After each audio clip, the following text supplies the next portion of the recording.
예, 여러분 안녕하세요. 예, 전도서, 아가서 이렇게 공부하셨죠? 자, 이렇게 해서 욥기, 시편, 자만, 전도서, 아가서 5개 공부하신 거예요. 이제 이렇게 하면서 지혜서라고도 부르고요, 시가서라고도 부르고요 하는 그 5가지가 이제 끝나신 거죠. 자, 그래서 구약은 처음에 창세기부터 시작해서 쭉 이제 뭐 역대기 지나고 뭐 에스라 지나고 느헤미야 지나고 하면서 역사서를 이제 공부하신 거죠. 그래서 에스더까지 다 역사서에 넣어서 역사서가 오고요. 그 다음에 조금 전에 말씀드린 5가지의 시가서가 있었고요.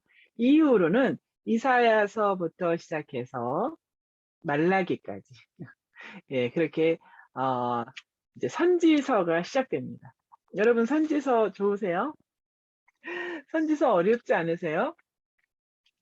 뭐 어려운 이유라든가 이렇게 역사서보단 덜 재미있다고 저는 생각이 됩니다. 그 이유가 이 선지서가 어느 시대를 향한 하나님의 말씀이거든요. 근데 그 시대 상황이 뭔지를 선지서만 봐서는 어려운 거예요. 이게 지금 어떤 시대 때에 어떤 일이 있길래 이렇게 하나님께서 말씀을 하시는 건가? 이게 이제 매치가 안 되는 거예요. 그래서 사실 이 선지서는 그 역사서의 어떤 상황에 어떤 시대 때 말씀인지 이렇게 껴서 읽는 것이, 끼워 넣어가면서 읽는 것이 맞거든요. 네, 그렇게 된 책이 있습니다. 저희 교회도 있는데요. 교회에서는 이 성경책을 다시, 이렇게, 다시 다 뜯어서 순서대로 배치한 성경책이 있죠. 연대기서로 다시 배치해서 이제 그거대로 읽어가면서 할 때는 이렇게 선지서를 읽으실 때 유익이 있지요. 아, 이런 시대 때 이런 말씀을 하신 거구나. 특히 이사야서 더욱더 그렇습니다. 이사야서는 어, 거진 4명의 왕일 거예요. 뭐 요담, 아하스, 히스기야, 므낫세 이 4명의 왕을 거치는 그 오랜 기간 동안에 하나님의 말씀을 전하기 때문에 그때 그 시대가 어땠는지를 저희가 다 알 수가 없잖아요. 그래서 이사야서야말로 그 열왕기 하에 나오는 그 4명의 왕 때의 사건과 같이 병행해서 읽어야 아 이랬었구나, 이래서 이렇구나라고 저희가 좀 이해하기가 좋은데요. 일단 이사야서 제가 그 이사야서가 지금 저희 바이블키에서는 2주에 걸쳐서 공부하게 돼 있지 않습니까? 이제 7주차, 8주차가 다 이사야서입니다. 그래서 제가 이제 몇 년 전에, 3년 전인가 이제 이렇게 한번 영상 하면서 온라인으로 이거 수업을 해봤는데요. 이걸 나눠서 하니까 두 번째 거 녹화할 때 그 앞에 있던 말을 제가 또 막 반복하는 거예요. 그래서 안 되겠다. 이번에는 7주와 8주를 같이 이렇게 합해서 그렇게 강의를 해드리려고 합니다. 네, 여러분 들으시다가 이제 7주차 거 하고 스탑하신 다음에 7주차 마무리 하시고 이제 그리고 8주차 이어서 가시면 좋을 것 같아요. 네, 여러분 처음 교재 페이지에 이제 이런 페이지 있죠? 예, 앞에 페이지 보면 이사야. 이사야, 제가 농담 한번 할까요? 이사야, 이씨 같지요? 자, 이사야입니다. 위에 보니까 조그만 제목으로 이스라엘의 회복과 이제 메시아의 영광, 메시아가 나왔어요. 여러분 메시아 이렇게 동그라미 해보세요. 그래서 거기다 한번 뭐 이왕 이렇게 얘기가 나왔으면 쭉 적어볼까요? 그 이사야서 밑에다가 이사야서는 이렇게 메시아, 오실 메시아에 대한 것을 너무나도 상세하게 이제 기록하고 있어요. 그래서 이 이사야서를 구약의 복음서라고 부릅니다. 구약의 복음서. 두 번째는요, 이사야서는 모두 66장입니다.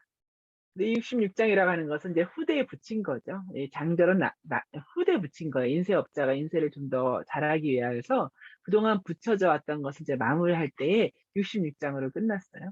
우리 성경책이 모두 몇 장이죠? 몇 권이죠? 예, 성경책이 66권이죠? 이제 우연입니다만, 이렇게 이제 66권의 성경책인데 66장이에요. 근데 이제 여기서 재밌는 것이 뭐냐면, 구약 성경이 39권이잖아요. 구약 성경이 39권이고 신약 성경이 27권이죠. 이 이사야서가 딱 그렇게 나눠지는 거예요. 이사야서 1장부터 39장까지가 구약의 핵심 내용, 죄와 또 심판에 대한 이제 그 어 이제 워닝이죠. 그죠? 심판이 있을 것이다. 그러므로 이제 회개하라 하는 그런 메시지가 구약의 핵심 메시지거든요. 그것이 앞에 이제 그 경고 메시지, 그 39장에 그 내용이 다 들어있는 거예요. 그리고 40장부터 66장까지가 이제 27장이거든요. 그게 신약 27권의 내용, 핵심 내용, 메시아, 복음의 내용이 이제 거기에 들어있습니다. 그래서 우리가 이 이사야를 부를 때 어, 성경의 축소판이라고도 부르는 것이죠. 성경의 축소판, 아까는 뭐였죠? 구약의 복음서. 자, 그리고요, 또 한 가지. 이사야서는 신약에서 가장 많이 인용된 선지서예요. 이 한 권으로서 가장 많이 인용되었죠. 특히 53장 같은 거는 신약에서 한 8, 90회 정도 인용된 것 같아요. 이사야라고 하는 이름 자체도 굉장히 많이 인용됐습니다. 이사야서에 있는 이 내용들이 많이 인용된 이유는요. 당연하죠. 아까 말씀드린 것처럼 40장부터 66장까지가 그 복음을 담고 있기 때문에 예, 당연히 신약에서는 그 복음의 내용을 계속해서 인용하고 있는 것이죠. 또 한 가지 이유가 있는데요. 이사야는 굉장히 이제 지식인입니다. 지성인이고 많이 공부한 사람인 거예요. 그래서 그런지 이 히브리 우리가 언어로 안 읽어서 우리 잘 못 느껴지는데요. 굉장히 문체가 아름답다고 합니다. 어휘력도 많고요. 짜임새도 그렇고요. 그 비유해가는 그런 표현들도 그렇고요. 문학적으로 너무 아름다우니까 사람들 입에 회자되기가 너무 좋은 거예요. 우리 흔히 영문학 하면 섹스피어 이렇게 얘기하기 많이 하더라고요. 근데 그런 식인 거예요. 이사야가 그 문학적으로도 너무나도 뛰어난 거예요. 그래서 제가 붙인 별명입니다. 그거는 이제 이사야서는 뭐, 뭐 성경의 섹스피어, 구약의 섹스피어. 그 정도로 이 이사야서가 문학적으로 뛰어나구나. 그래서 사람들 입에 회자됐구나. 여러분 이렇게 기억하시면 좋죠? 자, 한 페이지 넘기셔서 뒷페이지에 보시면요. 연대기가 좀 복잡하지요. 그래서 이제 하이라이트 하면서 공부해 볼게요. 처음에 740년도 적혀 있고요. 거기서 우시야 왕의 죽음으로 시작이 됩니다. 그래서 우시야 왕 죽음부터 이사야가 이제 선지자적인 그 사역을 시작합니다. 언제까지 가는가? 요담 왕, 아하스 왕 지나고요. 히스기야 왕 지나고요. 사실 히스기야 왕 때 이제 아수르의 예루살렘이 포위됐다고 적혀 있잖아요. 그 뒤에 이제 히스기야 뒤에 오는 왕이 므낫세 왕이죠. 그 므낫세 왕 때, 그러니까 거기 아수르의 예루살렘 포위하고 멸망 사이에 언젠가가 될 거예요. 한번 이렇게 한번 칸을 나눠보세요. 695년이기는 해요. 그러니까 그 사이 어디인가 이렇게 적으셔서 695년인데요. 므낫세 왕 때 므낫세에게 이제 순교당하거든요. 이 많은 기간을 다 사역하는 거예요. 그러니 뭐 왕을 굉장히 많이 거쳤죠. 그런데 이때 보시면은 거기 위에 진한 글씨로 보시면요. 그 북이스라엘과 유다를 침략하는 아람이 있었고요. 또 북이스라엘이 멸망당하는 일이 있어요. 북이스라엘이 멸망당하는 이 일은 이제 그 아수르에서 멸망이 당합니다. 북이스라엘이 멸망하니까 얼마나 위협감을 많이 느끼겠어요. 그런 어떤 국가적인 굉장한 위기 때 있었죠. 북이스라엘이 멸망한 다음에 그 아수르군이 그대로 내려와서 애굽은 물론이거냐 주변국을 다 쳐 들어가면서 예루살렘을 포위하게 되죠. 이제 이럴 때에 이제 있었던 선지자가 이사야 선지자입니다. 자, 그렇습니다. 이렇게 됐고요. 밑에 구조에서는요, 지금 세 파트 나눠져 있잖아요. 그 세 파트 나눠져 있는 것을 두 개로 나눌게요. 어디를 가르셔야 되냐면, 1장부터 39장까지. 이제 거기를 가르시고, 뒤에가 이제 40장에서 55, 또 56하고 60, 66 이제 두면 되시는 거죠. 앞에 파트는 아까 말씀드렸던 것처럼 구약의 39권이다. 이제 이렇게 써놓으셔도 돼요. 뒤에 전체적으로 두 개 합쳐서 40장부터 66장까지는 신약 27권이다. 이렇게 적어 놓으시면 되는 거죠. 근데 그 신약 파트에서 지금 보면 두 개로 나눠져 있잖아요. 40장에서 55장까지인데요. 그 유명한 53장, 예, 그죠. 종의 노래죠. 그것을 포함하여서 이 40장에서 55장은 메시아에 대한 것이 집중적으로 기록되어 있습니다. 뒤에 있는 56장부터 66장은 종말적 구원, 이제 우리로 말하면 이제 예수 재림이죠. 그 종말적 구원, 궁극적인 구원에 대해서 나오는데요. 거기 이제 그 56에서 66장의 밑에, 그 밑에 칸 보면 새하늘과 새 땅, 여러분 많이 들어보셨죠? 네, 새하늘과 새 땅. 요한계시록이잖아요. 이제 그런 내용들이 담고 있습니다. 이것이 이사야서의 구조입니다. 그 옆에 페이지예요. 이사야서는 거기서 보시면 첫째 줄에 피할 수 없는 심판이라는 단어가 나왔는데요. 심판인데 이제 심판에 따른 고통입니다. 그래서 심판 옆에다 빼셔서 고통이라고 한번 적어 보시고요. 그럼에도 불구하고 남은 자에게 주는 위로, 그 위로, 하나님이 주시는 그 위로함은 이렇게 위로에 동그라미 하시고 빼놔 보세요. 영광이에요. 그래서 이사야서를 이제 두 단어로 표현하자면 고통과 영광이라고 이제 쓸 수도 있죠. 그 구약 파노라마라고 하는 성경 공부에서는 이사야서를 고통과 영광 이렇게 딱 잡아서 이제 설명을 하곤 합니다. 그 맨 밑에요. 보시면은 이사야서의 특징하고 나왔을 때요. 신약 성경에서 가장 많이 언급하는 책이라고 나왔습니다. 한번 읽어볼까요? 이사야서는 신약 성경에서 다른 어떤 선지자들보다도 많이 인용되었다. 그의 이름 자체가 21번 나왔네요. 그리고 53장 종의 노래, 그 한 장만 하더라도 신약에서 굉장히 많이 인용되었죠. 85회가 직접 간접적으로 인용되었다. 이제 그런 얘기 나왔고요. 그리고 필체가 아름답다는 표현들이 뒤에 나왔습니다. 그 밑에 성경의 축소판이라고 하는 별명이 있다.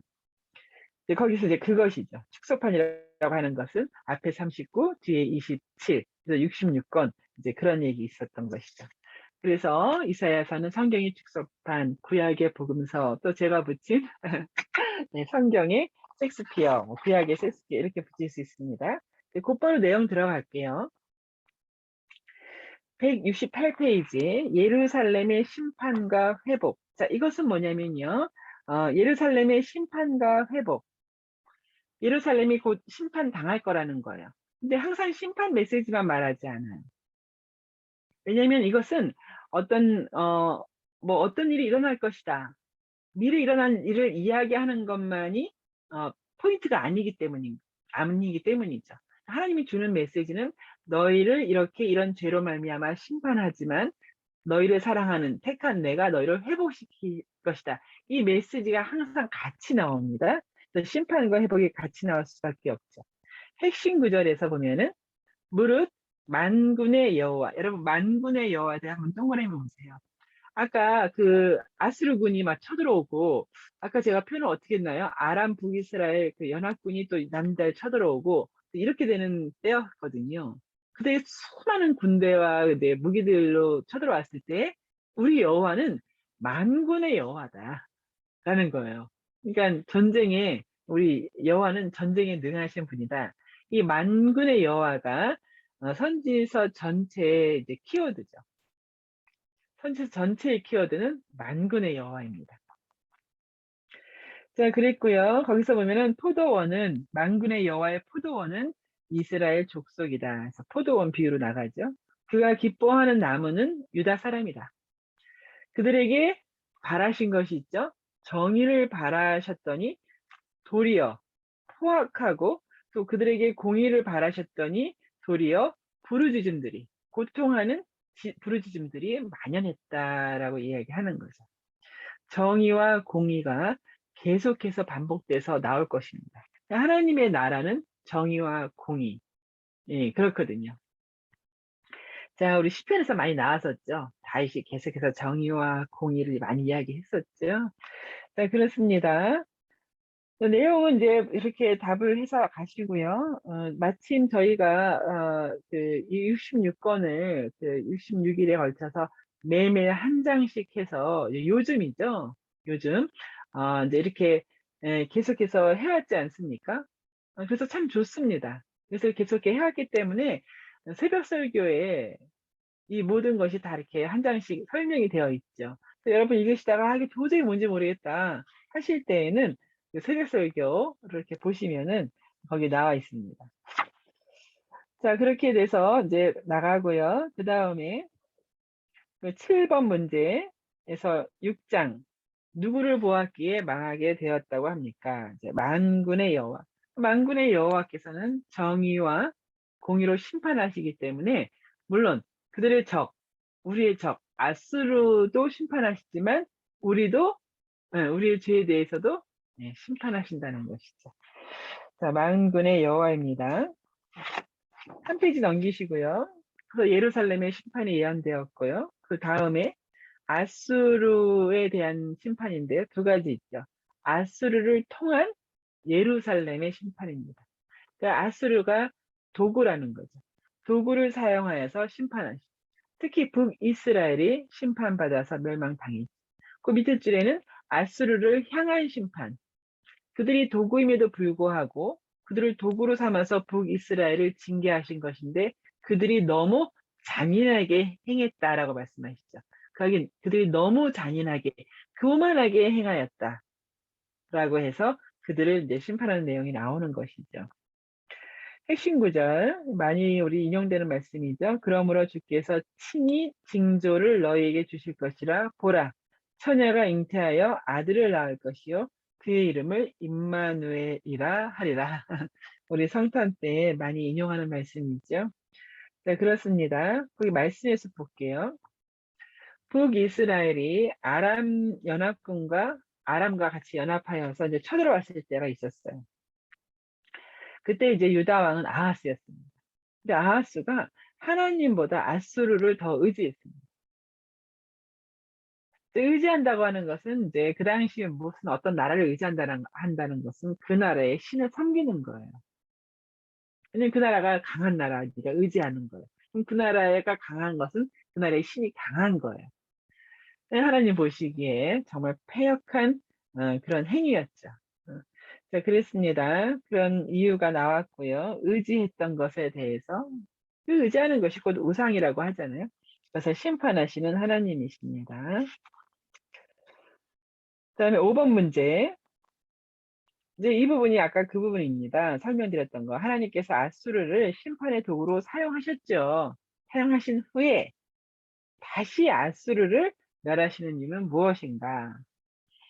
이제 아까 뭐 너무 그 폭행을 자행했는데요. 완악한 마음, 뭐 높은 눈의 자랑, 이제 교만이죠. 교만 때문에 심판하셨습니다. 자, 그래서 예루살렘에 대한 심판 예언이 있었고요. 또 이제 아수르에 대한 심판, 예루살렘만이 아니라 아수르에 대한 심판이 예언되었고요. 이제 그 주변에 있는 모든 국가들에 대한 심판 예언이 계속됩니다. 왜냐하면요. 그 남유다가 막 이 나라와 연합하고 저 나라와 연합하고 막 이랬거든요. 막 거기 의지하고 막 동맹 맺고. 근데 그 당시 동맹 맺는다는 게 아까 말씀드린 것처럼 신을 같이 섬겨가는 것이거든요. 그래서요, 172페이지 열방을 향한 하나님의 심판 자, 나오는 것입니다. 열방, 주변 국가를 이제 이야기하는 것이죠. 어떤 주변 국가인지 볼게요. 단락 나누기에 잘 나옵니다. 단락 나누기에서 보면 동그라미 해보시죠. 바벨론에 대한 경고 메시지. 그 밑에 물론 아수르, 블레셋, 그 다음에 모압, 그리고 아람, 북이스라엘. 자, 이렇게 다 멸망을 예고하실 때 이 바벨론이라고 하는 나라가 이때까지는 그렇게 강한 세력은 못 됐었어요. 아직은 아수르가 강할 때였거든요. 예, 그럼에도 불구하고 바벨론에 대해서도 경고 메시지를 하죠. 왜냐하면은 이제 이스라엘 그 남유다 입장에서는 남유다가 있고요. 그 위에 아수르가 있기 때문에 더 멀리 떨어진 바벨론과 동맹을 맺으면 이렇게 공격이 가능하다고 생각한 것이죠. 근데 실제로 이제 바벨론에서 또 그 사절단이 오기도 했습니다. 동맹을 요구했을 것이라고 저희가 이제 추측합니다. 히스기야 왕 때. 여러분 아시죠? 히스기야 왕 때 바벨론에서 사신이 왔는데 히스기야 모든 궁전에 있는 것들을 다 보여주잖아요. 근데 그때 왔을 때가 동맹을 요구했을 때가 아닌가 싶은데요. 자, 그렇게 있는데 1번 문제. 바벨론을 이제 멸망시키신다는 거죠. 그럼 바벨론이라고 하는 그 나라, 신흥 세력을 누구를 통해서 멸망시키는가?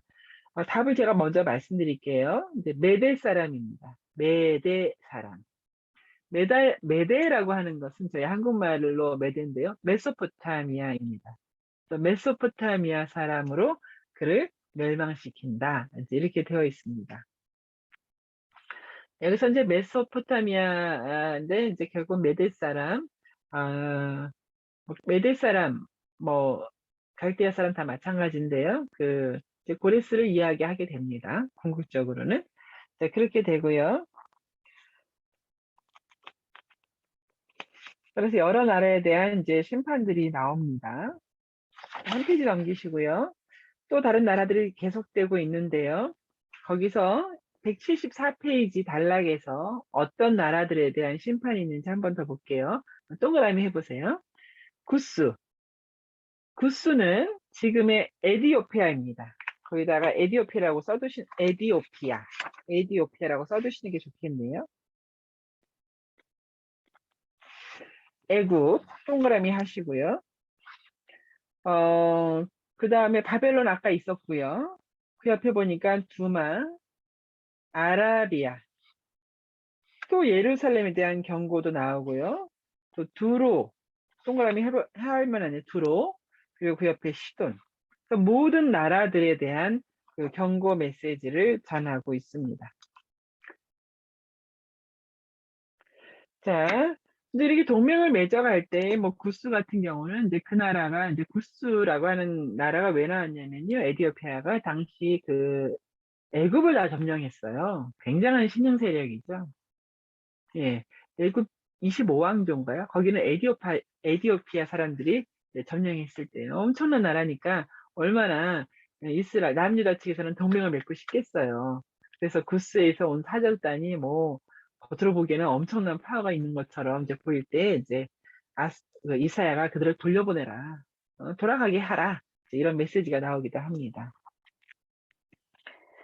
하나님이 아닌 것을 의지하는 것에 대해서 이제 하나님이 어떻게 심판해 가시는가, 그것이 얼마나 헛된 것인가, 허무한 것인가, 이런 메시지가 될 수 있는 것입니다.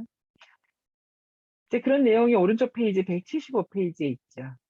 175페이지에서 밑에서 세 번째 줄에 우리가 하나님보다 부유하고 힘 있는 사람이나 물질이나 권력을 의지하는 그런 모든 것이 이제 헛되다는 것을 경고하시는 것이다.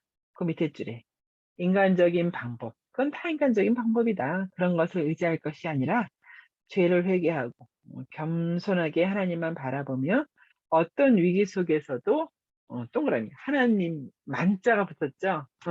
하나님만 의지해야 한다. 자, 그렇습니다. 그 다음에 한 페이지 더 넘기셔서 179페이지 세계 심판과 세계 모든 나라에 대한 심판과 시온이라고 하면 이제 예루살렘이죠. 시온의 회복이라고 나왔습니다. 여러분 이제 아까 그 이사야서를 그 구약 파노라마에서는 고통과 영광 이렇게 두 단어로 한다고 말씀드렸는데요. 우리 영광이라는 단어 많이 쓰잖아요. 그 영광에 대해서 이사야가 말하는 영광이 어떤 것인지 177페이지 맨 밑에 신학적 나이테에 잘 설명이 되어 있습니다.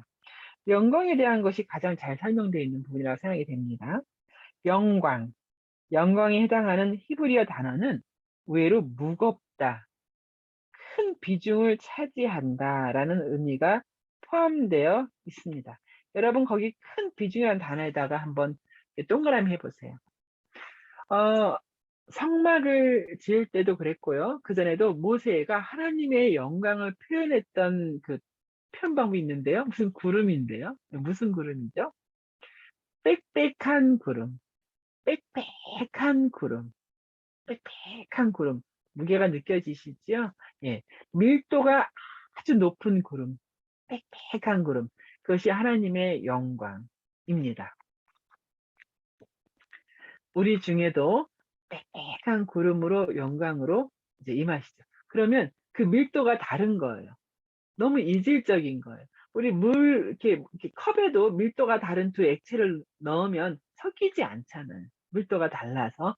그런 어떤 빽빽한 밀도가 전혀 다른 엄청난 어떤 큰 무게감을 가진 것이 나를 엄습하면서 오는 그 하나님의 영광입니다. 네, 거기다가 아주 밀도가 높다라고 한번 써놔 보세요. 178페이지. 하나님 백성의 심판과 구원. 아까 말씀드린 것처럼 심판과 구원 메시지가 항상 같이 나오는 것입니다. 이것이 바로 하나님이 전하고 싶었던 이제 메시지이신 것이죠. 여기 나오는 단어 중에서요, 남은 자라고 하는 단어가 이제 계속해서 나올 거예요. 남은 자라는 표현. 여기 메인, 말씀의 숲에서도 나옵니다. 말씀의 숲 설명 끝에 보면은, 그러나 끝까지 하나님을 신뢰하는 남은 자, 동그라미 남은 자. 이것도 하나의 어떤 좀 키워드 중에 하나이긴 하죠. 그죠? 심판과 관련된 남은 자. 는 구원을 받을 것이며 하나님의 구원에 참여하게 될 것이다. 그래서 이제 우리가 이 남은 자, 뭐 하나님께서 남겨두신 자, 혹은 하나님 말씀에 순종해서 남았던 자, 뭐 이런 의미가 될 텐데요. 지금의 신약 시대의 교회를 우리가 남은 자, 렘넌트라고도 이제 쓸 때가 있잖아요. 남은 자로서의 신앙을 가질 수 있어야 된다. 이런 말을 하잖아요. 자, 그렇습니다.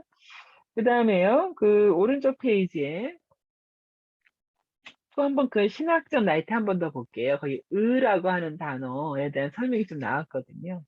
이제 의라고 하는 것이 거기서는 인간 관계를 묘사하는 합성어다. 관계에 대한 것, 질서 있는 관계, 조화로운 관계, 원래 목적대로 세워진 그 관계, 그런 관계에서 그것이 이제 의라고 한다는 거잖아요. 이제 이사야가 말하는 의는 이제 그것이죠. 그러니까 하나님하고 저희하고 바른 관계가 있을 때 우리가 의롭다라는 칭을 받는다는 뜻이죠. 근데 이제 의라고 하는 거 여러분 한자어, 거기 한자어가 있는가요? 여기 한자가 없네요. 근데 의라고 하는 한자어에 좀 재밌는 게 있죠? 예. 그 오를 의인데 거기 보면 양이라고, 양양자가 들어가 있잖아요. 그러니까 그 의가 양양자가 들어있어요. 뭐 와닿는 거 없으신가요? 예, 그렇죠? 예수님께서 예수님께서 그 대속물 어린 양이 되셔서 그렇게 대속물로 제물로 바쳐지심으로 말미암아서 하나님과 우리 사이의 의가 이루어졌잖아요. 그렇게 또 설명을 하곤 합니다. 근데 여기서는 이사야서에서는 관계적인 의를 뜻한다. 그러니까 하나님하고의 관계에서의 의는 물론이거니와 그것도 이제 깨트리는 거니까 불의함이죠. 뿐만이 아니라 공의가 흐르지 않는, 공의가 없는 불의함의 관계, 노아와 가부와 객을 멸시하는 이제 그런 거는 불의함이다. 그죠? 바른 관계가 안 되는 것이니까요. 180페이지. 하나님의 나라는 공의와 평화의 나라이다. 공의. 모든 사람에게 의를 행하는, 모든 사람이 평등하게 그 의를 누려가는 그런 나라이다라고 되어 있습니다. 그래서 이제 공의, 뭐 정의 이런 거 계속해서 나오실 거예요. 예를 들어서 그 밑에 있는 2번 문제, 뭐 1번 문제도 마찬가지였는데 2번 문제. 여호와께서 남은 백성들의 기도를 들으시고 아수르를 멸하신 후에 시온에 무엇으로 충만하게 하신다. 시온, 예루살렘을 무엇으로 가득하게 하시는가? 네, 정의와 공의입니다. 예, 우리가 충만하게 기대했던 것과 좀 다른가요? 네, 하나님의 나라는 정의와 공의의 나라이죠. 네, 그렇습니다. 자, 이렇게 해서 7주차가 마무리되는데요. 예, 제가 8주차 이어서 이렇게 설명드리고 이제 그렇게 마치도록 하겠습니다. 자, 8주차입니다. 8주차 페이지 184페이지입니다. 아수르로부터 예루살렘의 구원. 아수르가 이렇게 포위했다고 말씀드렸잖아요. 그리고 아수르의 그때 이제 사네립이라고 하는 그 당시 군대 장관이에요.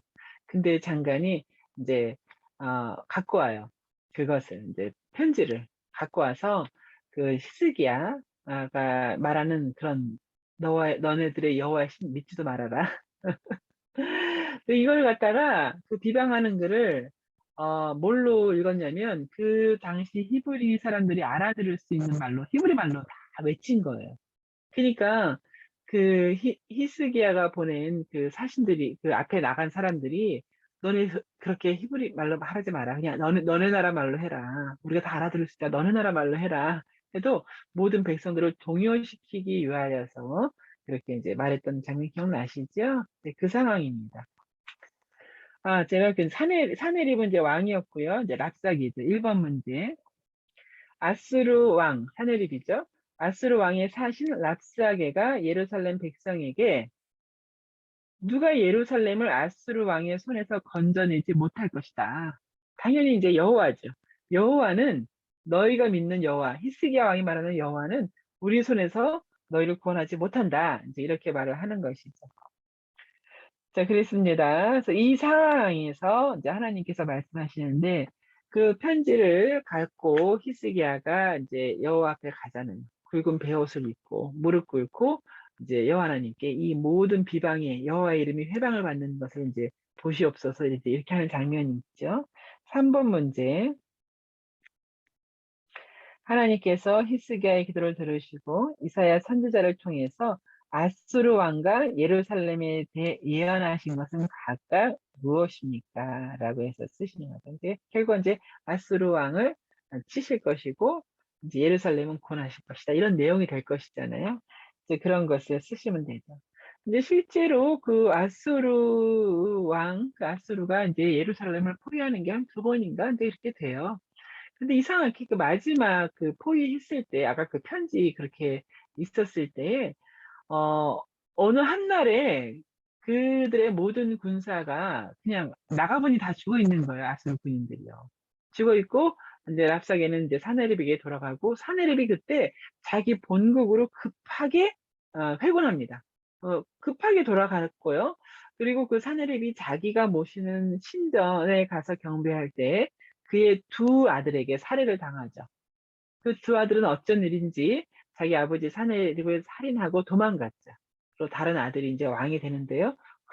갑자기 그런 일이 벌어진 것입니다. 예, 아수르왕에 그런 일이 있었다는 것입니다. 그래서 예루살렘은 이 성이 이제 보호하고 구원받으리라. 내가 이 성을 구원하리라. 이제 이런 말씀이 됐겠지요. 히스기야 기도 또 유명한 기도 어디 있지요? 지금 우리 여러분 3번 문제에 히스기야의 기도 있었잖아요. 거기다가 이제 히스기야 기도 해놓으시고요. 또 하나 히스기야의 기도가 있는데 5번 문제에 있습니다. 5번 문제. 히스기야의 두 번째 기도처럼 보이는데요. 하나님께서 그 기도를 들으시고 질병을 치료하셔서 그의 수명을 15년 연장시키는 일이 생겼죠. 15년 연장시키면서 그 징조를 달라 그래요. 내가 어떻게 믿을 수 있느냐. 근데 그때는 이제 이렇게 해의 그림자로 이렇게 시계를 할 때였던 것 같아요. 해시계.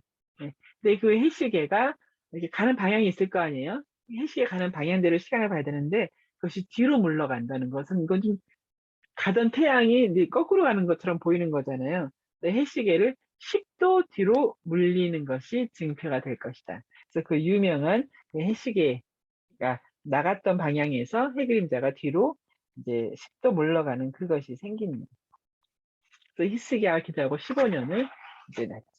근데 또 이제 어떤 분들은 15년 동안 또 수명을 또 이렇게 연장받았는데, 이제 그 다음에 어느 왕이 진짜 이 모든 히스기야의 종교개혁과 무엇을 다 그냥 원점으로 돌려놓다시피 한 므낫세이지 않습니까? 아주 뭐 최악의 왕 중에 한 명이잖아요. 므낫세한테 이사야가 또 순교당하고. 근데 이제 이사야가 12세에 왕이 오르거든요. 이게 이제 계산하는 사람들은 그러는 거예요. 히스기야가 15년 수명을 연장받아서 그 사이에 난 아들이 므낫세다. 그래서 므낫세가 12세에 이제 왕위에 오른 것이다. 이제 이렇게 되는 거예요. 이제 그런데요, 그렇지 않습니다. 이제 이렇게 왕들의 이것을 갖다가 이제 언젠가 저희 교회 이제 행정목사, 지금 행정목사 아니시고, 근데 어떤 행정목사가 계셨는데요. 몇 년 됐는데요. 근데 그 행정목사님이 자꾸 이제 이런 것에 대해서 이제 궁금하다. 이게 어떻게 된 것인가. 이제 한번 이것이 정말 그런가. 그러면 하나님께서 15년 수명 연장시켜 준 것이 안 좋은 거 아니냐 이러면서 이제 그 당시 또 어떤 아팠던 분도 계셨어요. 그래서 우리가 그분의 병낫기를 간구하고 막 이렇게 할 때였는데 하여튼 이제 그것이 한번 짚고 넘어갈 일이 생겼는데요. 그래서 제가 수학과 나왔으니까 다 계산을 하라고 하셨죠. 그래서 이제 계산을 하기 시작했어요. 이제 남유다 분열 왕국 남유다에서 멸망하기까지 그리고 모든 왕들이 이제 몇 년씩 이제 통치했다를 다 이렇게 계산해 보면요. 이 왕들의 통치 기간을 합한 게 더 길어지는 거예요. 더 많아지는 거예요. 그러면 안 되잖아요. 똑같아야 되는데. 그러니까 공동 정치, 공동 통치 기간이 있는 거예요. 다윗과 솔로몬도 어느 정도 공동 통치를 했더라고요. 거짓 많이 했더라고요. 그 경우는. 그런 식으로 모든 왕들이 이렇게 전쟁을 나가는 거였거든요. 그 시대는. 근데 전쟁을 나가기 때문에 이렇게 공동 통치를 해갔던 것이 있는 것이죠. 또 해보니까 므낫세인 경우는 이제 12세의 왕이 올랐더라 하는 것이 히스기야와 공동 통치를 할 때의 나이가 그랬다는 것이죠. 근데 그런 이후에 히스기야가 병이 났었고 고침받아서 15년이 지났고 이제 이렇게 돼가는 것으로 그때 한번 정리가 됐었습니다. 그러니 괜히 이거 병낫기를 간구해야 돼 말아야 돼 이렇게 하면 안 되죠. 우리는 항상 병낫기를 간구하고 주님께서 나를 병 고쳐 주시고 또 이 땅에 있을 수명을 연장시켜 주실 때 또 그 감사함으로 또 그 삶을 살아가야 되는 것이죠. 자, 그렇습니다. 그래서 히스기야의 수명이 연장되었습니다. 186페이지. 예루살렘의 노역의 때가 끝났다. 그래서 핵심 구절에 보면요. 여러분 이거 굉장히 유명한 구절들이 많습니다. 야고바, 너를 창조하신, 창조라는 단어 동그라미 보세요. 야, 하나님께서 창세기 1장 2절에서만 그것을 창조하시는 줄 알았더니 여기도 창조하시는구나. 예, 그렇습니다.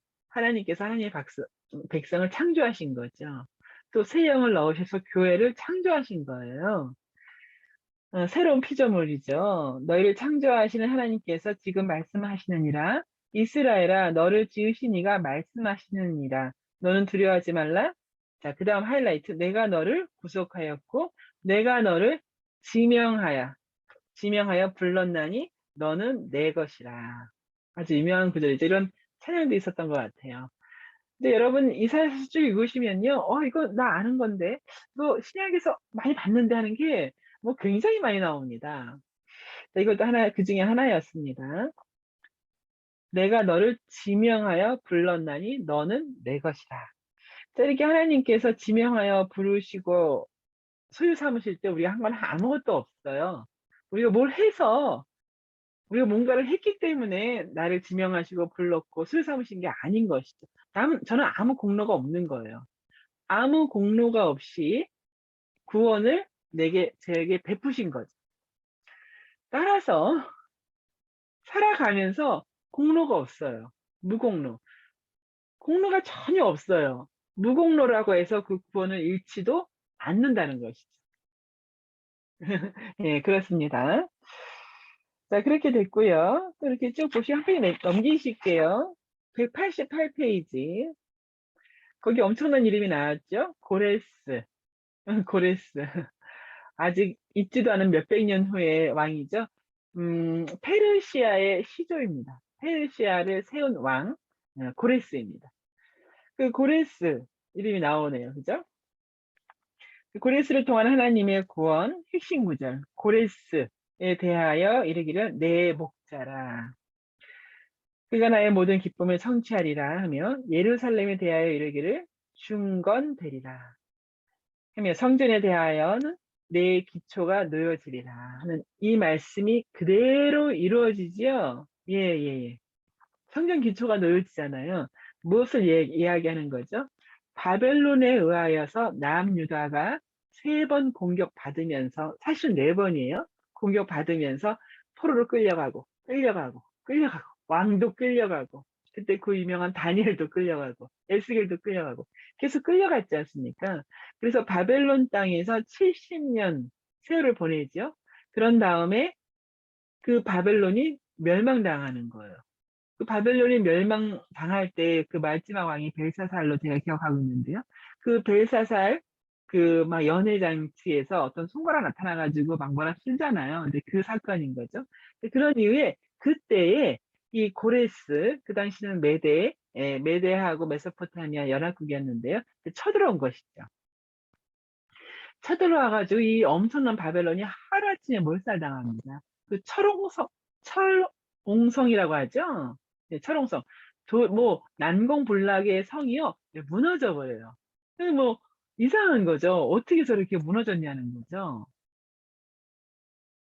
여호와 하나님께서 그 일을 이루시기 위해서 그 철옹성과도 같은 벨사살, 바벨론의 그 성을 무너뜨립니다.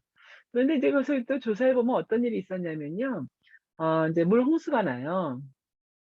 예, 그 물 홍수가 나면서 그 물이 그 성을 덮치는 것이죠. 그리고 덮쳤고요. 그래서 성벽이 무너지고 또 그 고레스는 그 전에 그 하수도 물길을 따라서 어느 이제 누구 하나를 매수해서 하수도 물길을 따라서 그 궁전 안으로 이제 침입했다고 하는 또 그런 전쟁 기록사가 있습니다. 네, 그렇게 됐고요. 그래서 아무튼 고레스라고 하는 사람 있었습니다. 말씀의 숲에서 보면요. 거기서요. 두 번째 줄에 이방, 이방은 이제 그 유대인이 아닌 거죠. 바사. 이 바사가 이제 페르시아입니다. 그러니까 바사는 이제 빼놓으시고 페르시아. 페르시아 왕 고레스를 통하여서 바벨론을 심판하시고, 제가 그 상황을 설명드렸습니다. 그런 고레스가 그 거기 포로로 잡혀 있었던 이스라엘 사람들 보고 너의 고향으로 돌아가라. 포로들아 귀환해라. 그래서 포로 귀환 명령을 내립니다. 그 이후로 포로들이 세 차례에 걸쳐서 귀환을 하는 거예요. 첫 번째 포로로 귀환한 사람의 왕이 스룹바벨이에요. 유다의 왕이죠. 스룹바벨이 와서 성전의 기초를 놓지 않습니까? 예, 그 예언이 다 성취되는 것이죠. 자, 그 사건에 대한 것이 이제 예언적으로 나오는 것입니다. 자, 그러고요. 1번 같은 문제. 1번. 사람이 만든 우상과는 달리 여호와는 어떤 하나님이십니까? 참, 우리 처음이요, 마지막. 네, 여러분 한 3개 정도 쓰시게 될 거예요. 네, 3개 정도 쓰시게 될 건데, 그 중에 처음이요, 마지막. 뭐 생각나는 거 있으시죠? 예, 계시록에서 나는 알파요, 오메가다. 예, 이제 마치 요한계시록하고 이렇게 막 통하는 듯한 그런 구절이 많이 나옵니다. 2번 문제에서는요, 그 2번 문제에서 힌트 구절이 좀 잘못됐는데요. 힌트 구절이 여러분 어떻게 되어 있으세요? 44장 28절부터 45장 1절까지입니다. 네, 45장 1절까지 여러분 잘 인쇄되어 있으시면 괜찮으시고요. 또 오른쪽 페이지에도 그 힌트 구절에 오타가 있는데요. 189페이지 3번 문제 거기서도 오타가 있습니다.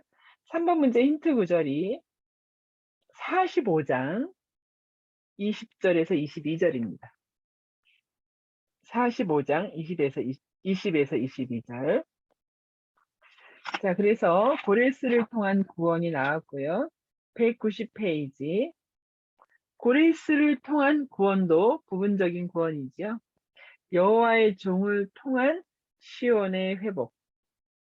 여호와의 종이라는 말이 나왔네요. 그죠? 그래서 이제 그 쭉 이제 읽어보시면 되는데요. 2번 문제 한번 동그라미 많이 해보세요.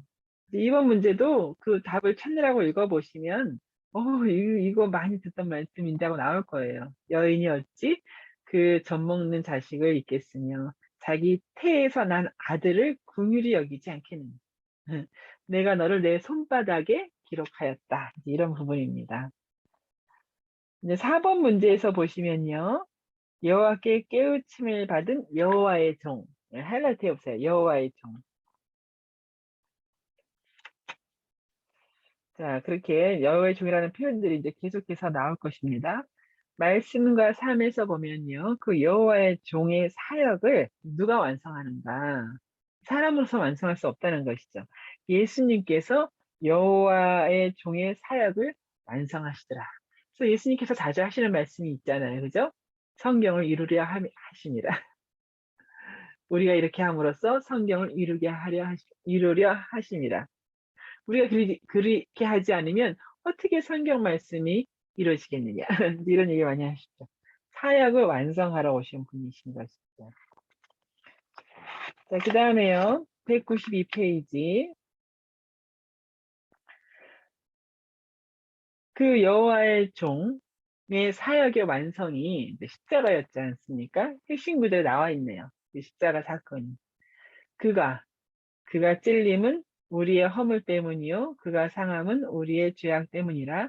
그가 징계를 받음으로 우리는 평화를 누리고 그가 채찍을 맞음으로 우리는 나음을 받았더라. 예, 그렇습니다. 이제 그 좀 전에 읽으신 그 부분이요. 말씀의 습에서 보면요. 그 이제 여호와의 종에 대한 노래가 계속되어 갈 때 네 번째 종의 노래이고요. 특별히 여호와께서 그 여호와의 그 종에 버림받고 고통당한 그것들이 이제 잘 표현되어 있습니다. 자, 그렇게 보시고요. 또 한 페이지 넘기셔서요. 194페이지, 4페이지. 예루살렘, 회복된 예루살렘, 세상의 빛. 세상의 빛. 너희는 빛이라. 할 때 그 빛인 것이죠. 예루살렘은 빛이다. 핵심 구절에 일어나라. 빛을 발하라. 예, 그래서 일어나라. 빛을 발하라. 이거 제목 갖고 책을 쓰시는 분들도 많죠. 예, 그렇습니다. 빛이다. 어둠을 밝혀라. 이런 의미입니다. 1번 문제다가 동그라미 좀 많이 해보세요. 이거 예수님께서 인용하셨는데요. 하나님께 연합하여서 정의와 의를 행하는 이방인과 고자는 회복될 예루살렘 성전으로 초대를 받습니다. 원래는 못 들어왔었죠. 그때 성전을 어떻게 불립니까? 네, 답을 말씀드릴게요. 만민이 기도하는 집. 만민이라고 하는 것은 그냥 많은 사람이 아니라 모든 사람들이죠. 여기서 이방인과 고자까지도 초대되어서 성전으로 초대받을 정도로 만민이 모든 백성이 다 기도하는 집이라는 거죠. 만민이 기도하는 집? 예수님께서 이 말씀 하신 적 있으시죠? 네.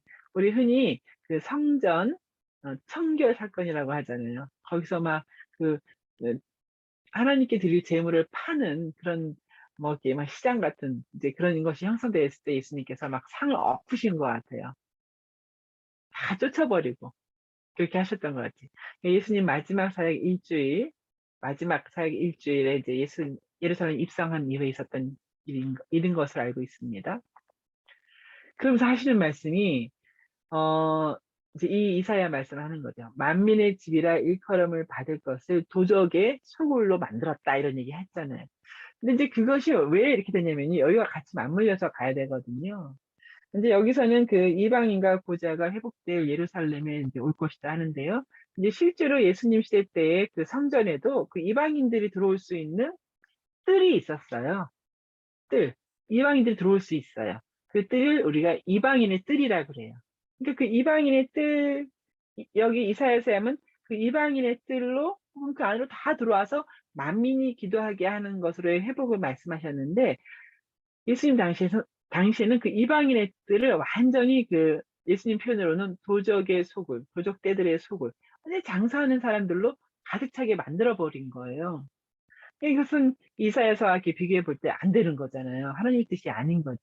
유대인들이 그 이방인들에 대해서 아직도 그냥 거기는 장사하는 곳으로 쓰게 했던 것이죠. 거기 하나님이 분노하신 거예요. 예수님이 분노하신 거예요. 자, 그런 맥락입니다. 여기와 같이 가야 되니까. 자, 그랬고요. 또 넘기셔서 196페이지 이제 마지막인데요. 제목부터가 새 하늘 새 땅. 요한계시록하고 똑같지요. 자, 새 하늘과 새 땅. 거기에 나오는 것이 무엇이냐면요. 그 말씀의 숲에서 보면 포로 귀한 자들에게 여호와의 영. 동그라미 많이 해주세요. 여호와의 영. 이사야서에서는 그 회복에서 여호와의 영이 많이 나옵니다. 여호와의 영으로 기름 받은 여호와의 종을 통해 예루살렘이 회복이 될 것이라는 이제 메시지가 나오는 것이죠. 기쁜 소식이 많죠. 압제 당했던 자를 위한 기쁜 소식일 것이다. 회복에 대한 기다림이고, 이제 이런 회복에 대한 메시지가 집중적으로 나옵니다. 1번 문제, 이제 동그라미 많이 해보세요. 하나님께서 주 여호와의 영을 내려 기름 부으신 이제 선지자죠. 는 누구에게 무엇을 전하기 위하여 부름받았습니까? 했는데요. 이것이 이제 들어보세요. 우리 예수님하고 똑같죠. 가난한 자에게 아름다운 소식을, 마음이 상한 자에게 고침을, 포로된 자에게 자유를, 갇힌 자에게 높임을, 모든 슬퍼하는 자에게 하나님의 은혜의 해와 보복의 날을, 그리고 시온에 슬퍼하는 자들에게 화관을. 이거 어디 나오는 거죠? 예, 누가복음 4장 18절. 누가복음 4장 18절. 예수님께서 회당에 들어가셨는데 그날에 읽어야 하는 그 두루마기죠. 그때 두루마리인데 거기에 읽어야 할 내용이 바로 이것이었잖아요. 이것을 읽으신 다음에 예수님께서 한마디 하시죠. 예, 이 말씀이 오늘 이루어졌도다. 즉 예수님께서 하시는 사역이 무엇인지를 이제 말씀하시는 거였죠. 자, 그렇습니다. 이렇게 우리 계속해서 읽었던 우리 아는 표현들이 계속해서 나옵니다.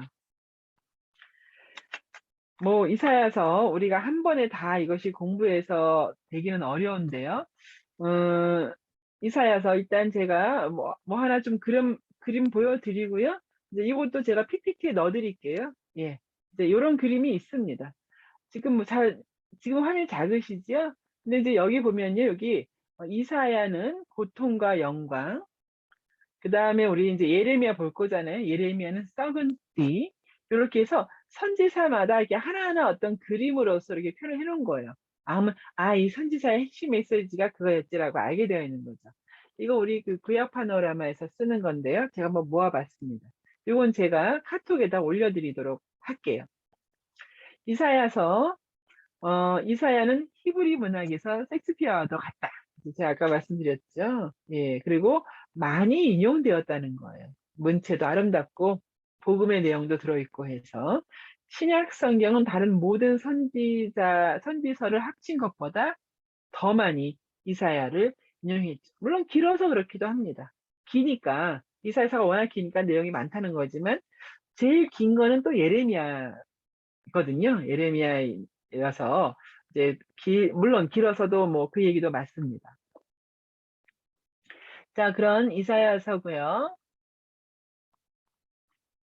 뭐 내용 다 본 것으로 해서 괜찮을 것 같습니다. PPT는 지금 제가 오늘 그 내용이 많아서 제가 PPT에 있는 내용을 다 넣어서 좀 되도록 설명을 드리려고 했습니다. 제가 후반부 거 한 번 더 PPT 한 번 더 제가 보고요. 이제 그렇게 해서 마무리를 하도록 해볼게요. 자, 이 부분이었죠. 예, 이렇게 돼서 이사야서는 이렇게 세 개의 파트로 되어 있다는 거 말씀드렸죠. 세 개지만 우리는 두 개로 먼저 나누는 것이 맞다. 여기를 갈라서 앞부분은 네, 구약의 39권과도 이제 대응된다.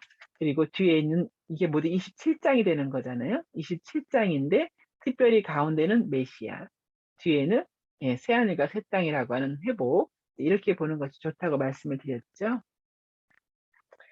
자, 이렇게 해서 이제 이사야서 공부하시게 될 겁니다. 이사야서를 잘 공부하는 방법은 거기 나오는 이미 익숙한 말씀들에 대해서 저희가 이 익숙한 말씀이 다 이사야서의 말씀이었구나 라고 이제 하는 것이 좋죠. 결론 부분은 이제 이렇게 되어 있습니다. 즉 이사야서 예언을 통하여서 이사야서의 말씀들이 가리키는 방향이 어디냐는 거죠. 방향은 즉 이사야서의 방향은 오실 메시아로 인한 교회, 그리고 교회를 통하여서 이루어질 궁극적인 하나님의 나라를 가리키고 있다. 따라서 손가락 끝만 보지 말고 가리키고 있는 방향을 봐야 된다는 거죠. 그게 이사야서를 잘 읽는 방법이라고 합니다. 이사야서가 가리키는 손가락 끝 맞고 가리키는 방향에는 오실 메시아가 있고 그로 인한 교회가 있고 그리고 완전히 이룩될 완성될 하나님 나라가 있다는 것입니다. 자, 여러분 좀 길게 공부가 됐는데요. 여러분 7주차, 8주차 이사야서 공부하시면서 선지서 한번 그 귀한 메시지를 또 즐겁게 누려가시기 바랍니다. 아유, 여러분 긴 시간 감사합니다. 예, 인사드릴게요.